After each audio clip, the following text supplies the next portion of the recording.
Hi friends, எல்லோருக்கும் வணக்கம். This is Shivaji. அனைவருக்கும் தீபாவளி நல்வாழ்த்துக்கள். இந்த தீபாவளி அதுவும் நான் ஒரு ஸ்ட்ராட்டஜி உங்களுக்கு இந்த வீடியோவில் கொடுக்க போகிறேன். உங்களுக்கு தம்ப்நெயில் பார்த்தீங்கன்னாவே தெரிஞ்சிருக்கும். தினமும் டெய்லி 500 rupees எப்படி சம்பாதிக்கலாம் அப்படின்றது. ஆக்சுவலாக 500 rupees அப்படின்றது நார்மல் ரொம்பவும் ஒரு கம்மியான ப்ரைஸாக இருக்கலாம். மேபி உங்களுக்கு ட்ரேடிங் தெரிஞ்சவங்களாக இருக்கலாம், இல்லை தெரியாதவங்களுக்கு அந்த 500 rupees பெரிய விஷயமா இருக்கலாம். ஓகேங்களா? சரி, இப்போ டெய்லி 500 rupees அப்படின்னா எவ்வளோ கேபிட்டல் போடணும் அப்படின்வாங்க நிறைய பேர். ஃப்ரெண்ட்ஸ், இங்கே நல்லா கவனிங்க. நீங்கள் 1 கோடி ரூபாய் போட்டாலும் டெய்லி 500 rupees எடுக்கிறதுக்கு ஒரு சிலர் கஷ்டம்தான். நான் நல்லா கவனிச்சிங்க. 1 கோடி ரூபாய் இன்வெஸ்ட்மெண்ட் போட்டுட்டு டெய்லி 500 rupees எடுக்க முடியாதவங்களும் இருக்கிறாங்க. என்ன ரீசன் அப்படின்னா, ட்ரேடிங் பொறுத்தவரையில் என்ன தேவை அப்படின்னா கேபிட்டல் அப்படின்னு நினச்சிருக்காங்க. இதுக்கு என்ன எவ்வளோ முதல்ல இருந்தால் எவ்வளோ சம்பாதிக்கலாம் அப்படின்னு. கண்டிப்பாக அப்படி கிடையாது. இது முழுக்க சைக்காலஜிக்கல் சம்மந்தப்பட்ட விஷயந்தான் நடக்குது. 60% சைக்காலஜியும் ஒர்க் ஆகுங்க. மிச்சம் இருக்கிற 30% ரிஸ்க் ரேஷியோ, மணி மேனேஜ்மெண்ட்னு சொல்லுவீங்க இல்லைங்களா? டிசிப்ளின்னு, ரிஸ்க் ரேஷியோ, மணி மேனேஜ்மெண்ட்டு என்னென்னலாம் சொன்னீங்களா அது. ஓகேங்களா? இது சைக்காலஜிக்கல். முக்கியமாக 60% சைக்காலஜிக்கல். அதுக்கப்புறம் ஆர்ஆர் ரேஷியோ, அதாவது மணி மேனேஜ்மெண்ட், ரிஸ்க் ரேஷியோ, அதெல்லாம் 30%. மிச்சம் 10% இருக்கு இல்லைங்களா? இதுதான் ஸ்ட்ராட்டஜி. இப்போ நான் அந்த ஸ்ட்ராட்டஜி தான் உங்களுக்கு நான் சொல்ல போகிறேன். ஸ்ட்ராட்டஜி மட்டும் இருந்தால் நம்ம டெய்லி 500 rupees சம்பாதிச்சிக்கலாம் அப்படின்னா, இந்த ரெண்டுத்தையும் நீங்கள் இது கூட அப்ளை பண்ணால் தான் நீங்கள் அந்த 500 rupees எடுக்க முடியும். 500 rupees தாராளமாக எடுக்கலாம், இல்லைன்னு சொல்ல வரல. ஆனால் அந்த 500 rupees எடுக்கணும் அப்படின்னா இதுக்கு நீங்கள் ரெண்டும் உட்பட்டவங்களாக இருக்கணும். சைக்காலஜி அப்படின்னா என்ன? உங்களுக்கு ட்ரேட் பதட்டம் இல்லாமல் ட்ரேட் பண்ணணும். எப்போ பதட்டம் வருது? கன்ஃபியூசிங்கிற சொல்ல பதட்டம் வரும். கன்ஃபியூசிங் இருந்தால் ட்ரேட் எடுக்காதீங்க. ஆல்ரெடி நிறைய சொல்லியிருக்கேன் உங்களுக்கு என்னோடய வீடியோவில் எல்லாமே. உங்களுக்கு ஒரு பதட்டமாக இருக்க சூழ்நிலை இருக்குதா, உங்களுக்கு புரியலையா, உங்களுக்கு ஏதோ ஒரு டவுட்டில் இருக்குதா, டவுட்டில் எந்த ஒரு ட்ரேடும் டவுட்டில் எடுக்காதீங்க. பரவாயில்ல, ஸ்டாப் லாஸ் ஆகட்டும், பரவாயில்ல, ஒன்றும் பிரச்சனை இல்லை. ஆனால் ஸ்டாப் லாஸ் ஹிட் ஆகுமா, டார்கெட் ஹிட் ஆகுமா தெரியாது அப்படின்னு டவுட்டில் ட்ரேட் தயவு செஞ்சு எடுக்காதீங்க. அந்த ட்ரேடு கண்டிப்பாக ஃபெயில் ஆகிறதுக்கான சான்சஸ் ரொம்ப ரொம்ப ரொம்ப அதிகம். அது உண்மையிலே நீங்கள் சக்ஸஸ்ஃபுல் ட்ரேடு எடுத்தால் கூட ஃபெயில் தான் ஆகும். ஓகேங்களா? சரி, இப்போ இந்த 30% என்ன சார் அப்படின்னா ரிஸ்க் ரேஷியோ, மணி மேனேஜ்மெண்ட் அப்படின்னா, இப்போ தொடர்ந்து ஒரு 2 ஸ்டாப் லாஸ் ஹிட் ஆகிடுச்சு. ஃபஸ்ட் ட்ரேடில் லாஸு, செகண்ட் ட்ரேடில் ஸ்டாப் லாஸ், 3ஆவது ட்ரேடில் ஸ்டாப் லாஸ். ஸோ இந்த மாதிரி ட்ரேட் எடுக்க சொல்ல இந்த ட்ரேட் எல்லாருக்குமே இப்போ நல்ல பெரிய ட்ரேடர்ஸ்லாம் கூட கண்டினியூ 3 ஸ்டாப் லாஸ் ஹிட் ஆகும். அது ஒன்றும் பெரிய என்ன சொல்லுது, அடடா 3 ஸ்டாப் லாஸ் ஹிட் ஆகிடுச்சு அப்படின்லாம் மனு கிடையாது. எல்லாருக்கும் காமனாக 3 ஸ்டாப் லாஸ் ஹிட் ஆகும். ஆனால் ரேர் அவங்களுக்கு. ஒருவேளை 3 ஸ்டாப் லாஸ் தொடர்ந்து ஹிட் ஆனாலும் அவங்களுடைய கேபிட்டல் பாதிக்காத மாதிரி மணி மேனேஜ்மெண்ட் ரிஸ்க் பாதுகாத்துக்கிறாங்களே, அது ரிஸ்க் ரேஷியோ, மணி மேனேஜ்மெண்ட்டில் சேரும் 30%. இதை ஃபாலோ பண்ணால் தான் நீங்கள் சக்ஸஸ்ஃபுல்லாக அமையும். ஓகேங்களா? சரி, சைக்காலஜிக்கல் அப்படின்னா என்ன? அது சாலிட் சொன்ன மாதிரி தான். டிசிப்ளின். நம்ம ஒரு ட்ரேடிங்கில் பதட்டம் இல்லாமல் இருக்குது, அது சைக்காலஜி சம்மந்தப்பட்டது தான். அப்புறம் ட்ரேட் எடுக்கலாமா வேணாவா, இன்றைக்கி நம்ம ப்ராப்பராக உள்ளே போகிறோமா இல்லையா, எல்லாமே கரெக்டாக நம்ம யோசிச்சு பண்ணுறது தான் சைக்காலஜி. ஓகேங்களா? ஸோ இது 3ம் நீங்கள் அமைச்சிக்கிட்டால் மட்டும்தான் அந்த ட்ரேட் சக்ஸஸ்ஃபுல்லாக அமையும். ஃப்ரெண்ட்ஸ், நீங்கள் ஸ்ட்ராட்டஜி நீங்கள் நிறைய காசு கொடுத்தாலும் நிறைய ஸ்ட்ராட்டஜி கிடைக்குது. நீங்கள் யூடியூப்பில் ஃப்ரீயாக நீங்கள் அனலிசிஸ் பண்ண நிறைய ஸ்ட்ராட்டஜிக்கு குறைவே கிடையாது. ஓகேங்களா? ஸோ இந்த ஸ்ட்ராட்டஜின்றது எவ்வளோ பர்சன்டேஜ் ஒர்க் ஆகுனா, இந்த கிட்டத்தட்ட உங்களுக்கு 70-75% தான் இந்த ஸ்ட்ராட்டஜி ஒர்க் ஆகும். எந்த ஸ்ட்ராட்டஜி இருந்தால் சரி, உங்களுக்கு 100% பர்ஃபெக்டான ஸ்ட்ராட்டஜி கிடையாது. ஓகேங்களா? ஸோ 70% ஸ்ட்ராட்டஜி ஒர்க் ஆச்சுன்னா அப்போ மிச்சம் 30% என்ன பண்ணுறது அப்படின்னா, அதை தான் இந்த ஆர்ஆர் ரேஷியோ வச்சு நம்ம மெயின்டைன் பண்ணணும். ரிஸ்க் ரேஷியோ வச்சு மிச்சம் இருக்க 30% ரிஸ்க்கை நம்ம பேலன்ஸ் பண்ணிவிட்டு ட்ரேட் பண்ணிட்டு போகணும். ஓகேங்களா? சரி ஃப்ரெண்ட்ஸ், நம்ம வீடியோக்குள்ளப்போ ஏன்னா இதெல்லாம் பேசிக்கான விஷயம் உங்களுக்கு சொல்லிவிட்டு அடுத்தது முன்னாடி மூவ் பண்ணால் உங்களுக்கு புரியும்னு நினைக்கிறேன். இப்போ இந்த ஸ்ட்ராட்டஜி கூட நிறைய நான் என்னோடய வீடியோவில் சொல்லிட்டு புதுசாக ஒன்றும் சொல்ல. இந்த ஸ்ட்ராட்டஜி நான் நிறைய பேர் நினைக்கிறாங்க, ஓகே புதுசாக ஒரு ஸ்ட்ராட்டஜியை சொல்கிறாங்க போல தெரியுது அப்படின்னு நினைப்பாங்க. ஆனால் அப்படி கிடையாது. இப்போது என்னோடய யூடியூப்பில் நான் வீடியோவில் அப்லோட் பண்ணுறேன் அப்படின்னா, அந்த வீடியோ இப்போது போன மாதம் ஒரு வீடியோ அப்லோட் பண்ணால் அது போன மாதம் புதுசாக பார்க்குறவங்களுக்கு போய் சேருது. ஸோ இந்த மாதம் ஒரு வீடியோ அப்லோட் பண்ணுறேன்னா புதுசாக பார்க்குறவங்களுக்கு அது புரியுது. ஒருவேளை என்னுடைய ரெகுலர் சப்ஸ்கிரைபர்ஸ் நீங்கள் பார்த்தீங்கன்னா அந்த ஸ்ட்ராட்டஜியில் என்னென்ன லாஸ்ட் டைம் கரெக்ஷன் பண்ணோம் அப்படின்ட்டு தெரிஞ்சுக்குங்க. இப்போ லாஸ்ட் டைமில் கூட ஒரு ஸ்ட்ராட்டஜி அப்ளை பண்ணேன். அந்த ஸ்ட்ராட்டஜி இந்த வீடியோவில் அந்த ஸ்ட்ராட்டஜி தான் நம்ம பார்க்க போகிறோம். அதில் சின்ன சின்ன கன்ஃபியூஸ் இருக்குதுன்னு சொல்லியிருக்காங்க. ஸோ எந்த கேண்டலுக்கு நம்ம பிரேக் அவுட் எடுத்தால் நம்ம பை பண்ணலாம், எந்த கேண்டலுக்கு ஸ்டாப் லாஸ் போடலாம், எங்கே சார் என்ட்ரி பண்ணணும், எங்கே டார்கெட், அப்படிலாம் வந்து நிறைய கேள்வி கேட்டிருக்கீங்க. ஸோ இந்த வீடியோவில் அது மூலிமா உங்களுக்கு ஆன்சர் கிடச்சிரும். ஓகேங்களா? அப்புறம் ஒரு சின்ன ரிக்வஸ்ட் ஃப்ரெண்ட்ஸ், வீடியோ வந்து தயவு செஞ்சு கொஞ்சம் பொறுமையாக பாருங்கள். ஸ்கிப் பண்ணி பார்த்தீங்கன்னா உங்களுக்கு எதுவும் புரியாது. இப்போ ஆல்மோஸ்ட் நெட்டு ஃப்ரீ ஆகிடுச்சு. ஸோ உங்களுக்கு என்ன டென்ஷன், அந்த அளவுக்கு பொறுமை இருந்தால் மட்டும் வீடியோ பாருங்கள். இல்லை எனக்கு ரொம்ப அவசரமாக மேலே இருக்குது, இல்லை நான் என்னென்னு தெரிஞ்சுக்கணும் ஆர்வம், எல்லாருக்கும் ஆர்வம் இருக்குதான், இல்லைன்னு சொல்ல வரல. அந்த ஆர்வத்தை வந்து இப்போ இந்த வீடியோ பார்த்துட்டிங்கன்னா கூட உடனே வந்து அப்ளை பண்ணாதீங்க. ஒரு 10 நாள் 20 நாள் வந்து லைவ் மார்க்கெட் வந்து அப்ளை பண்ணுங்கள். அதுக்கப்புறம் பேப்பர் ட்ரேட் பண்ணுங்கள். அதுக்கப்புறம் எமோஷனல் கண்ட்ரோல் பண்ணுறது சின்ன குவான்டிட்டி போட்டு ட்ரேட் பண்ணுங்கள். அதுக்கப்புறமா தான் வந்து நீங்கள் ட்ரேட் பண்ண ஸ்டார்ட் பண்ணுவீங்க. நிறைய பேர் நினச்சிருக்காங்க ஸ்ட்ராட்டஜிஸ்ட் பார்த்த உடனே மறுநாள் நாளையிலேருந்து ட்ரேட் பண்ண ஸ்டார்ட் பண்ணிடலாம் அப்படின்ற மாதிரி எடுத்துக்கிறாங்க. அப்படி கிடையாது. ஒரு ஸ்ட்ராட்டஜி பார்த்தீங்கன்னா அது உங்கள் கண்ட்ரோலில் வரத்துக்கு கிட்டத்தட்ட 3 மாதம் ஆகிடும். ஓகேங்களா? சரி ஃப்ரெண்ட்ஸ், வாங்க நம்ம வீடியோக்கு போகலாம். இப்போது எந்த ஒரு ஸ்ட்ராட்டஜி அப்ளை பண்ணுறதாலும் மார்க்கெட் ட்ரெண்டிங்கில் போகணும். அதுவும் இம்பார்ட்டன்ட், ரொம்ப இம்பார்ட்டன்ட். ஓகேங்களா? சார் ட்ரெண்டிங்கில் போகுதுன்னு சொல்கிறேன் நான். இப்போ ட்ரெண்டிங்கில் மேலே போயிட்டுருக்குது, ஆனால் நாங்கள் என்ட்ரி ஆகணும்னா சைடு வேஸில் போயிடுது. அப்போ என்ன பண்ணுறதுன்னு அதுதான் ஸ்டாப் லாஸ் அப்படின்னு கொடுத்துட்டு வெளியே வந்துடுங்க. அதுக்காக நீங்கள் ஸ்ட்ரெயிட்டில் போயிட்டுருக்குது, இப்போ என்ன பிரேக் அவுட் ஆகிடும், ஏன்னா ரொம்ப நாளாக வந்து ஒரு சைடு வேஸில் போயிட்டுருக்குது, இப்போ பிரேக் அவுட் ஆகும் அப்படின்னு என்ட்ரி ஆகுங்க. இப்போ பார்த்தீங்கன்னா இப்போ அக்டோபர் மாதம் வந்து சைடு வேஸில் ஸ்டார்ட் பண்ணுது. இன்னும் கிட்டத்தட்ட 20 நாளாக வந்து கிட்டத்தட்ட ரொம்ப நாளாக வந்து அப்படி தான் இருக்குது. 15 டைம் ஃப்ரேம் பார்த்தீங்கன்னா இது சன் டிவிங்களா? ஓகே, சன் டிவி பார்த்தீங்கன்னா கிட்டத்தட்ட சைடு வேஸ்லேயே போயிட்டுருக்குது. இதில் வந்து எந்த ஸ்ட்ராட்டஜியும் உங்களுக்கு ஒர்க் ஆகாது. ஓகே, அது புரிஞ்சுங்க. நீங்கள் என்ன பண்ணலாம், அட்லீஸ்ட் ட்ரெண்டிங்கில் போகணும். ஒரு லோ ஹையர் ஐ ஃபார்மேஷன் பண்ணிட்டு போனால் மட்டும்தான் அது வந்து உங்களுக்கு யூஸ் ஆகாமல் தவிர அப்படியே நீங்கள் வந்து ஒரு ஸ்ட்ராட்டஜி ஒர்க் ஆகும் அப்படின்ற மாதிரி நீங்கள் எடுத்துக்காது. இந்த மாதிரி அட்லீஸ்ட் மூவ்மெண்ட் இருக்கணும். அப்போ தான் வந்து உங்களுக்கு அது ப்ராஃபிட்டோ ஸ்டாப் லாஸ் ஹிட் ஆகும். மேக்ஸிமம் வந்து அந்த டார்கெட் வந்து வெற்றி அடையும். ஓகேங்களா? சரி ஃப்ரெண்ட்ஸ், இப்போது ஸ்ட்ராட்டஜி என்ன அப்படின்னு பார்க்கலாம். இப்போ வந்து ட்ரேடிங் வியூ சார்ட் எடுத்திருக்காங்க. இது வந்து ஃப்ரீயாகவே கிடைக்குது. உங்களுக்கு கூகுளில் சர்ச் பண்ணிங்கன்னா தெரியும், எல்லாருக்கும் ஃப்ரீயாகவே கிடைக்குது. இதில் என்ன செட்டிங்ஸ் என்ன பண்ணணும்னா எல்லாம் டெலீட் பண்ணிடுறாங்க. ஓகே, ஜஸ்ட்டு நீங்கள் செய்ய வேண்டியது என்னென்னா 2 இண்டிகேட்டர் நம்ம யூஸ் பண்ண போகிறோம். ஓகேங்களா? 2 இண்டிகேட்டர் யூஸ் பண்ண போகிறோம். யூஸ் பண்ணிட்டதுக்கப்புறமா பாருங்கள், exponential moving area 200 EM already flat பண்ணிட்டேன் நான் தருந்தேன். ஸோ அதனால் உங்களுக்கு அது சொல்ல வேண்டிய தேவையில்லை. Exponential moving average 200 EMA exponential moving average line போட்டுட்டிங்களா? ரைட். அதுக்கப்புறம் வந்து டைம் ஃப்ரேம் வந்து 15 நிமிஷம் சூஸ் பண்ணுங்கள். 15 minutes time frame, 15 minutes time frame 200 EMA. இப்போ நெக்ஸ்ட் என்ன அப்படின்னா MACD நீங்கள் டைப் பண்ணிங்கன்னா தெரியாங்க. இந்த கீழே பாருங்கள், MACD custom indicator multiple time frame all அப்படின்னு வருது பாருங்கள். அதை செலக்ட் பண்ணிக்கோங்க. கிட்டத்தட்ட இங்கே எவ்வளோ 55,973 இருக்குது பாருங்கள். அந்த இது செலக்ட் பண்ணிக்கோங்க. செலக்ட் பண்ணதுக்கப்புறம் இது மாதிரி உங்களுக்கு வரும். கலர்லாம் கொஞ்சம் திக்னஸ் மெலிஸ் பண்ணிகிட்டு இருக்கேன் நான். உங்களுக்கு ரொம்ப மோட்டாக இருந்தால் நான் க்ளீனாக தெரியல, அதனால் கொஞ்சம் திக்லேருந்து தின் பண்ணிகிட்ருக்கேன். ஓகேங்களா? சரி, இது போட்டாச்சு. எப்படி சார் ட்ரேட் பண்ணணும்? ரைட், வாங்க பார்க்கலாம். இப்போ சன் டிவி கேன்சல் பண்ணிட்டேன். ஏன்னா வந்து சைடு வேஸில் போகுதுங்களா, நமக்கு தேவையில்லை. நமக்கு மேலேருந்து கீழே போகணும், இல்லை கீழேருந்து மேலே போகணும், ஏதாச்சும் ஒன்று மூமெண்ட்டு கொடுத்துருக்கணும். அப்போ தான் வந்து அதில் வந்து ட்ரேட் பண்ண முடியும் நம்ம. ஓகேங்களா? சரி, இப்போ நெக்ஸ்ட் என்ன பண்ணணும் அப்படின்னா இது பாருங்கள், இந்த கீழே இருக்குது இல்லைங்களா, இந்த லைனுங்களா உங்கள் செட்டிங்ஸில் காமிச்சிடுங்க. இது பாருங்கள், இது MACD. இந்த க்ரீன் கலர் ரெட் கலர் வந்து MACD. இங்கே பார்த்தீங்கன்னா தெரியும் MACD. இது சிக்னல் லைன். இங்கே பார்த்தீங்கன்னா கட்டாது இல்லைங்களா லைன். இது ஹிஸ்டோகிராம். இந்த கோடாக வருது இல்லைங்களா, இது வந்து ஹிஸ்டோகிராம் சொல்லுவாங்க அதை. ஓகேங்களா? சரி, இப்போ என்ன பண்ணலான்னா MACD இந்த சிக்னல் லைன் கட் பண்ணுது இல்லைங்களா, அதை வந்து நம்ம பார்க்கலாம்.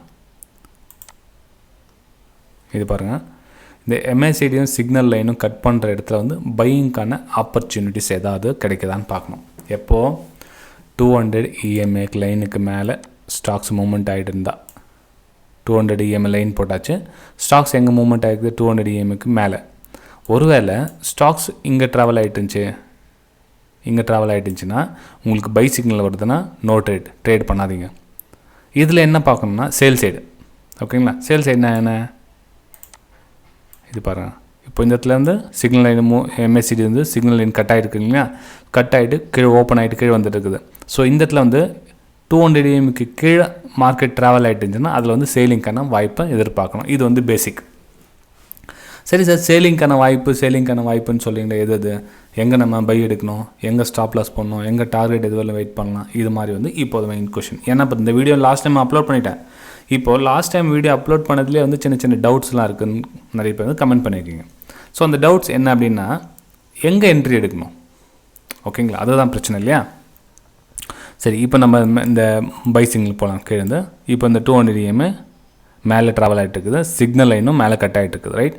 MACDயும் கட் ஆகிருக்கு, இன்ஸ்டாகிராமும் லைன் போட ஸ்டார்ட் பண்ணிச்சு, 1 2 2 லைன் ஆகிடுச்சு. இங்கே 200 EMக்கு மேலேயும் ஸ்டாக்ஸ் ட்ராவல் ஆகிட்டு இருக்குது. ஓகே, ஸோ நம்ம எங்கே என்ட்ரி எடுக்கணும் அப்படின்னு அந்த இடத்துல இங்கே பாருங்கள், இது கொஞ்சம் ஜூம் பண்ணிடுறேன். ஏன்னா 200 EM மேலே போய்ட்டுருக்கு இல்லையா. ஸோ 2 லைன் வந்துடுச்சுன்னு வச்சுங்களேன். இந்த இடத்துல 2 லைன் வந்துடுச்சு. ஸோ நம்ம இங்கே என்ட்ரி எடுக்கலாமா அப்படின்னு கேட்பாங்க. நீங்கள் என்ட்ரி எப்படி எடுக்கணும்னா, ஒரு ஸ்விங் லோ ஸ்விங் ஹை பாருங்கள். ஓகே, இப்போ பாருங்கள், இப்போ நான் அந்த இடத்துல ஒரு 10 லைன் ட்ரா பண்ணேன். இப்போ நமக்கு வந்து இங்கே ஒரு ஹை கிடச்சிருக்கு, இங்கே ஒரு ஹை கிடச்சிருக்கு, ரைட்டுங்களா. ஸோ நமக்கு இங்கே ஒரு லோ கிடச்சிருக்கு, இங்கே ஒரு லோ கிடச்சிருக்கு, ரைட். இப்போ நமக்கு சிக்னல் வந்து MACD வந்து சிக்னல் கட் பண்ணிவிட்டு மேலே போயிருக்கு. மேலே போயிட்டு நம்ம என்ன பண்ணோன்னா, ஒரு ஸ்விங் ஹை க்ரியேட் பண்ணிக்கலாம். இந்த ஹையை கட் பண்ண சொல்ல நம்ம வந்து என்ட்ரி எடுக்கணும், ஓகேங்களா. ஸோ என்ட்ரி எடுத்து அதுக்கு கீழே ஸ்விங் லோ இருக்குங்களா, அந்த லோவை ஸ்டாப் லாஸை போடுங்க. இந்த டிஸ்டன்ஸ் இருக்குங்களா, அந்த டிஸ்டன்ஸை டார்கெட்டாக வைங்க. ஓகே, இது வந்து பேசிக் பஞ்ச். இது வந்து பேசிக்கான விஷயம். இது வந்து புரிஞ்சுங்க. வீடியோ உங்களுக்கு ஒரு நீங்கள் ஃபஸ்ட் டைம் பார்க்குறீங்க அப்படின்னா வீடியோ ரிப்ளை பண்ணி பாருங்கள். உங்களுக்கு வீடியோ ரொம்ப பிடிச்சிருந்தது, ஓகே சார் எனக்கு பரவாயில்ல நல்லா தெரியுது அப்படின்றவங்க தயவு செஞ்சு உங்களோட மோட்டிவேஷனல் லைக் பட்டன் ப்ரெஸ் பண்ண மறந்துடாதீங்க.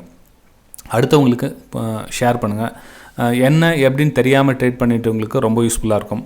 இந்த மாதிரி சினாரியோ வந்து டெய்லி அமையுமானா கண்டிப்பாக டெய்லி உங்களுக்கு கிடைக்கும். ஆனால் எஃபர்ட் தேடணும். எல்லா ஸ்டாக்ஸ்லேயும் கிடைக்குமானா கண்டிப்பாக கிடைக்காது, ஒரு சில ஸ்டாக்ஸில் தான் கிடைக்கும், ஓகேங்களா. ஸோ எல்லா ஸ்டாக்ஸும் இதே மாதிரி கிடைக்கும்னு எதிர்பார்க்காதீங்க. 200 EMக்கு கீழே வரணும்னா சேலிங் சேம் அதே மாதிரி சேலிங் கட்டிங் ஆகிட்டு வரணும். இப்போ இந்த இதில் மேலே பார்த்தோம் இல்லைங்களா, இப்போ இது வந்து பையிங்கு சினாரியோ. நம்ம சேலிங்கில் போய் பார்க்கலாம், இருக்குது அது ஏதாவது வருதானே. இப்போ 200 EMக்கு கட் ஆகணும். 200 EM கட் ஆகிறதுல வெயிட் பண்ணுங்கள். ஓகே, கட் ஆகிடுச்சு. ஸோ கட் ஆகிட்டப்போ என்ன பண்ணணும், நம்ம இங்கே வந்து MACDயில் வந்து சேல் சிக்னல் என்ன வருதான்னு பாருங்கள். சேல் சிக்னல்லாம் எங்கே வந்துருக்கு, ஓகே இங்கே வந்துருக்கு பாருங்கள். இங்கே பார்த்தீங்களா, இங்கே வந்து சேல் கட்டிங்காக இருக்குங்களா. ஸோ 200 EMக்கு கீழே வந்துருக்குங்களா. ஸோ இங்கே வந்து சேல் எடுங்க, இந்த ஹையஸ்ட் ஸ்டாப் லாஸை போடுங்க.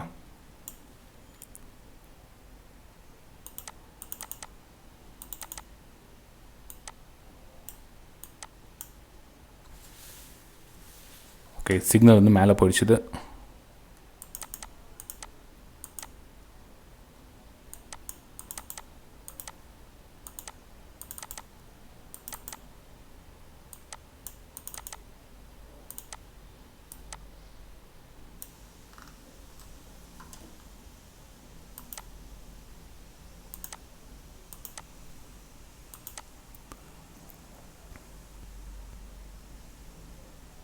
இருங்க ஃப்ரெண்ட்ஸ், ரிஃப்ரெஷ் கொடுத்துருக்கேன். மவுஸ் கர்சர் வந்து மேலே எடுத்துகிட்டு போயிடுச்சு, அதனால் உங்களுக்கு கன்ஃபியூஸ் ஆகிடுச்சு, வேறு எதுவும் இல்லை.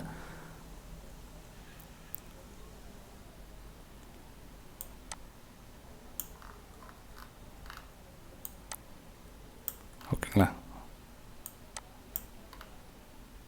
இது பாருங்கள் 200 EMக்கு லைன் கீழே ஸ்டாக்ஸ் ட்ராவல் ஆகிட்டு இருக்கு இல்லைங்களா.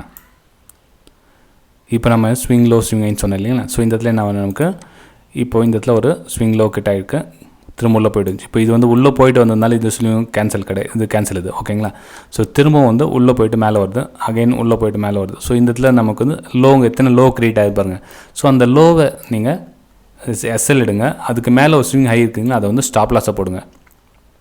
இல்லை நீங்கள் என்ட்ரி தாண்டி வந்துட்டீங்க, ரொம்ப தூரம் வந்துட்டிங்கன்னா இங்கே டிஸ்டன்ஸ் பாருங்கள். இந்த இடத்துல நம்ம சேல் பண்ணலாமா வேணாம் டிஸ்டன்ஸ் பாருங்கள். ஆல்ரெடி மார்க்கெட் இவ்வளோ தூரம் கீழே வந்துட்டு இருக்குது. ஸோ இந்த இடத்துல நம்ம சேல் பண்ணால் சேஃபாக இருக்குமான்னு பாருங்கள். இல்லைன்னா கொஞ்சம் வெயிட் பண்ணுங்கள். அப்போ என்ன பண்ணணும், உங்களுக்கு ட்ரெண்ட் லைன் இங்கே அப்பர் சைடு அதாவது மேலே ட்ராப் பண்ணுங்கள். இந்த கட்டிங்கில் நீங்கள் சேல் பண்ணுங்கள். அந்த ப்ரீவியஸ் ஹையை வந்து நீங்கள் ஸ்டாப் லாஸை போடுங்க ஃப்ரெண்ட்ஸ். இது மாதிரி எல்லா ஸ்டாக்ஸும் இது மாதிரி பண்ணுங்கள். இது மாதிரி பண்ண சொல்ல உங்களுக்கு ஒரு சின்ன க்ளூ கொடுக்குறேன் பாருங்கள் இந்த இடத்துல. சரி சார், இந்த இடத்துல இப்படி பண்ண சொல்ல நமக்கு எவ்வளோ டார்கெட் வரும், எவ்வளோ ஸ்டாப் லாஸ் வரும், என்ன ஆகும், இதெல்லாம் டீட்டெயில்ஸ்லாம் பார்க்கலாம் அப்படின்னு கேட்கலாம் நீங்கள். பாருங்கள் ஃப்ரெண்ட்ஸ், இப்போ வந்து நீங்கள் ஒரு 10 ட்ரேட் இது மாதிரி எடுக்கிறீங்கன்னா என்னை பொறுத்த என்னுடைய வியூவில் வந்து கிட்டத்தட்ட 6 ட்ரேட் வந்து சக்ஸஸ் ஆகும். அதில் நோ டவுட் 6 ட்ரேட் வந்து சக்ஸஸ் ஆகும், 4 ட்ரேட் வந்து ஃபெயில் ஆகும். சார் இப்போ 6 ட்ரேடு சக்ஸஸ் ஆகிட்டு 4 ட்ரேடு ஃபெயில் ஆனால் ப்ரோக்கரேஜ் டேக்ஸ் 1:1 பண்ண சொல்ல வந்து எல்லாமே காஸ்ட் டு காஸ்ட் அப்படியே போய்டுமே, எதுவுமே கிடைக்காது அப்படின்னு நினைக்கலாம் நீங்கள். கண்டிப்பாக எஸ், உங்களுக்கு எதுவுமே ப்ராஃபிட் நோ லாஸ் அது மாதிரி ஆகும். ஸோ இது எப்படி நம்ம இன்க்ரீஸ் பண்ணலாம் அப்படின்னா, இது வந்து உங்களுடைய கான்ஃபிடென்ஸ் லெவலில் அதிகரிக்கிறதுக்காக இந்த ஸ்ட்ராட்டஜி. ஓகேங்களா? ஸோ 500 rupees அப்படின்றது வந்து நார்மல். இப்போ நீங்கள் இந்த 10க்கு 6 சக்ஸஸ் ரேஷியோ வச்சு தான் உங்களுக்கு அந்த 500 rupees ஆவரேஜ் போட்டுனே தவிர, உங்களுக்கு இந்த கான்ஃபிடன்ஸ் லெவல் அதிகரிச்சிச்சு அப்படின்னா இப்போ நீங்கள் என்ன பண்ணுவீங்கன்னா அந்த 1:1 ரிஸ்க் ரேஷியோ இருக்கு இல்லைங்களா, அதை 1:1.5 உங்களுக்கு ஆட்டோமேட்டிக்காக வந்துடும். ஃப்யூச்சரில் வந்து உங்களுக்கு 3 மாதம் கழித்து 1:1.5 நீங்கள் தாராளமாக அந்த மன வலிமையை கொண்டு வந்துடுவீங்க. அந்த பயம் இருக்காது உங்களுக்கு. இப்போ நம்ம ஹோல்ட் பண்ணலாமா வேணாவா, ஸ்டாக்ஸ் இப்படி போய்ட்டு இருக்கும், நீங்கள் என்ட்ரி ஆகிட்டதுக்கப்புறமா உங்களுக்கு அந்த பயம் போய்ட்டு நீங்கள் தைரியமாக வந்து ப்ராஃபிட்டில் ஹோல்ட் பண்ணுவீங்க. ஏன்னா உங்களுடைய என்ட்ரி கரெக்டாக இருக்க சொல்ல உங்களுக்கு மன வலிமை வந்ததுக்கப்புறம் 1:1.5 1:2 ரிஸ்க் ரேஷியோ வரப்போ உங்களுக்கு வந்து அந்த 10க்கு 6 அப்படின்றது 10க்கு 7 கூட உங்களுக்கு நீங்கள் வின் பண்ணுவீங்க. 10க்கு 7 கூட சக்ஸஸ் ஆகும், உங்களுடைய கான்ஃபிடன்ஸ் லெவல் அதிகரிக்கும், ப்ராஃபிட் லெவலும் அதிகரிக்கும். ஓகேங்களா? சரி ஃப்ரெண்ட்ஸ், அப்புறம் ஒரு முக்கியமான விஷயம் இந்த வீடியோ சொல்லிக்கிறேன். யாரெல்லாம் என்னுடைய ப்ரைம் டெலிகிராம் சேனலில் ஜாயின் பண்ண விருப்பப்படுறீங்களோ, அதாவது இது என்னுடைய ப்ரைம் டெலிகிராம் சேனல், இது மாதிரி உங்களுக்கு லைவ் மார்க்கெட்டில் என்னுடைய பை வியூ சேல் வியூ தேவைப்பட்டால் நீங்களும் ஜாயின் பண்ணிக்கலாம். அதாவது இன்றைக்கி கூட ஒரு சேல் சைடு பந்தன் பேங்க் பார்த்தீங்கன்னா உங்களுக்கு சேல் சைடு வியூ கொடுத்துருந்தேன். 304க்கு கீழே போனால் பை பண்ணுங்கள், 299 அப்போ டார்கெட் புக் பண்ணிவிடுங்க. எஸ்எல் வந்து 308 வந்து எஸ்எல் போடுங்க அப்படின்னு இருந்தேன். இங்கே பார்த்தீங்கன்னா உங்களுக்கு ப்ரைஸும் கீழே வந்திருக்கும். ஸோ இதே மாதிரி லைவ் மார்க்கெட்டில் ஒரு ஸ்க்ரீன்ஷாட் ரெகுலராக தேவைப்பட்டால் நீங்களும் என்னுடைய ப்ரைம் டெலிகிராம் சேனலில் ஜாயின் பண்ணிக்கலாம். நீங்கள் செய்ய வேண்டியதுன்னா இந்த வீடியோக்கு 4 டிஸ்கிரிப்ஷன் லிங்க் கொடுத்துருக்க பாருங்கள். Alice Blue, Upstox, Fyers, Angel Broking. இந்த 4 லிங்க்கில் எந்த லிங்க்கில் வேணாலும் நீங்கள் அக்கௌண்ட் ஓப்பன் பண்ணி ஜாயின் பண்ணிக்கலாம். ஒருவேளை உங்கள்கிட்ட நிறைய அக்கௌண்ட்ஸ் ஆல்ரெடி இருந்தது அப்படின்னா நீங்கள் மந்த்லி 700 பே பண்ணியும் எவ்ரி மந்த் நீங்கள் ஜாயின் பண்ணிக்கலாம். இல்லை சார் எனக்கு ஒரு மந்த் நீங்கள் ஜாயின் பண்ணிட்டதுக்கப்புறம் போர்டு எனக்கு புரியல, எனக்கு சரியாக புரியல, எனக்கு அண்டர்ஸ்டாண்ட் ஆகலை அப்படின்னா உங்களோட குவைட் பண்ணிக்கலாம். நீங்கள் ஒரு மாதத்தோடு நீங்கள் ஸ்டாப்பும் பண்ணிக்கலாம். ஓகேங்களா? ஸோ நீங்கள் ரெகுலராக மந்த்லி பே பண்ண வேண்டிய அவசியமும் கிடையாது. உங்களுக்கு பிடிச்சிருந்தா மந்த்லி 700 பே பண்ணுங்கள், இல்லை ஒரு மந்தோடு நீங்கள் ஸ்டாப் பண்ணிக்கலாம் பே பண்ணிவிட்டு. ஓகேங்களா? சரி ஃப்ரெண்ட்ஸ், வீடியோ பிடிச்சிருந்தா மறக்காமல் லைக் பண்ணுங்கள், சப்ஸ்கிரைப் பண்ணுங்கள், ஷேர் பண்ணுங்கள். மெயின் வந்து நிறைய ஸ்கேமர்ஸ் இருக்காங்க, இப்போது டிப்ஸ் கொடுக்குறேன், கால்ஸ் கொடுக்குறேன், அந்த மாதிரி ஒரு இது இருக்காங்க, நம்பி ஏமாறாதீங்க. அந்த டிப்ஸ் கால்ஸ் கொடுக்குற சார்ஜுக்கு நீங்களே காசு பணம் போட்டு கற்றுங்க. டெய்லி 200 rupees ஸ்டாப் லாஸ் கொடுங்க, பரவாயில்ல. ஒன்றும் பெரிய ஒரு இது பண்ணுறத என்ன சொல்கிறது, இது உங்களுக்கு புரியும் நினைக்கிறேன். என்னோடய நிறைய வீடியோ பார்த்துங்க, உங்களுக்கு புரியும் நினைக்கிறேன். அதே மாதிரி உங்களுக்கு இன்னொரு விஷயம் சொல்ல கேட்டுங்க, ஸ்டாப் லாஸ் டெய்லி 200 rupees கொடுத்தவங்க என்றைக்கும் வந்து லாஸ் ஆனதாக சரித்திரமே கிடையாது. ஏன் அப்படின்னா அந்த 200 rupeesக்கு மேலே அவங்கள லிமிட் போகுது இல்லைங்களா, அப்போ தான் வந்து அவங்க லாஸ் சைடு கொண்டு போகிறாங்க. ஏன்னா அந்த கண்ட்ரோல் தன்னை மீறி கொண்டு போயிடுறாங்க. இப்போ அவங்கக்கிட்ட ஒரு 10,000 ரூபாய் இருக்குதுன்னா அந்த 10,000 ரூபாய் நீங்கள் தயவு செஞ்சு ஸ்டாப் லாஸுக்குன்னு ஒதுக்கிங்க. அந்த 10,000 ரூபாயில் எனக்கு ப்ராஃபிட் வேணாம், எனக்கு ஸ்டாப் லாஸ் மட்டும் கொடுப்பேன், அதில் 50 ஸ்டாப் லாஸ் கொடுக்க முடியுமானால ஓகே, 50 × 200னா 10,000 ரூபாய் ஆச்சு. ஸோ 10,000 ரூபாய் நான் ஸ்டாப் லாஸ் கொடுத்துட்டு நான் மார்க்கெட்டில் கற்றுக்கிறேன். அந்த 10,000 ரூபாய்க்கு நீங்கள் நிறைய கற்றுக்குவீங்க ஃப்ரெண்ட்ஸ். ரியலாக என்னுடைய வியூவில் சொல்கிறேன், நான் என்னுடைய எக்ஸ்பீரியன்ஸில் 10,000 ரூபாய் நீங்கள் 200 rupees டெய்லி ஸ்டாப் லாஸ் போட்டு கற்றுக்கிட்டீங்கன்னா கிட்டத்தட்ட உங்களுக்கு அந்த 50 ட்ரேடில் வித் ப்ராஃபிட்லாம் சேர்த்து உங்களுக்கு 100 ட்ரேட் கிடைக்கும். ஓகேங்களா? ஸோ ஒரு ட்ரேடுக்கு 100 ரூபாய் நீங்கள் சார்ஜ் கொடுத்தீங்கன்னா கூட உங்களுக்கு 100 ட்ரேடுக்கு நிறைய எக்ஸ்பீரியன்ஸ் கிடைக்கும். அந்த கெயின் அந்த லைவ் மார்க்கெட்டில் அந்த ஃபீல்டில் இருக்கிறீங்களா, அந்த பயம்லாம் கம்ப்ளீட்டாக போய்டும் உங்களுக்கு. அந்த லைவ் மார்க்கெட்டில் எப்படி ட்ரேட் பண்ணுறது நீங்கள் அந்த வித்தியை கற்றுக்குவீங்க. அந்த 10,000 ரூபாய் அதே நீங்கள் அது பால் மாதிரி என்ன பண்ணுறீங்கன்னா, நிறைய பேர் வந்து ஸ்டாப் லாஸ் கொடுக்க முடியாது, ஆவரேஜ் பண்ணிடலாம், என்னென்ன ஷார்ட்கட் ரூட்லாம் தேடுறாங்க. சரி ஃப்ரெண்ட்ஸ், நம்ம அடுத்த வீடியோ சந்திக்கலாம். ஏன்னா ஒரே வீடியோவில் நம்ம சொல்லிட்டு இருந்தால் நிறைய பேருக்கு போர் அடிச்சிடும். ஸோ நம்ம அடுத்த வீடியோவில் சந்திக்கலாம். Bye friends.